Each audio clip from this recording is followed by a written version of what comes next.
everybody. இன்னைக்கு நம்ம அப்படி என்ன பார்க்க போறோம்னா ஸ்கூல்ல எல்லாருக்கும் விரிவான செய்திகள். நீங்க இந்த லாஸ்ட் வரைக்கும் பார்க்கணும். நீங்க இந்த செய்திகள் ஸ்கிப் பண்ணாங்க பாருங்க. இன்னைக்கு நம்ம தமிழ்நாட்டில் கனமழை பெய்து கொண்டே இருக்கிறது. அந்த விரிவான செய்திகள்னு நம்ம இப்போ பார்க்க போகிறோம். நாளைக்கு வந்து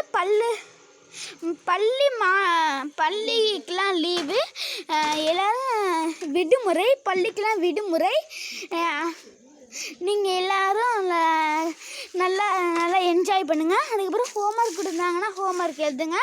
அதுக்கப்புறம் ஏதாச்சும் இந்த ஸ்கிப் பண்ணாங்க இந்த வீடியோலாம் பாருங்கள். அதுக்கப்புறம் வந்து நான் கமெண்ட் பண்ணியிருக்கேன். நான் திருப்பி போடுற வீடியோலாம் உங்களுக்கு வந்து வரும். நீங்கள் அதுவும் லைக் பண்ணிடுங்க. பாய்.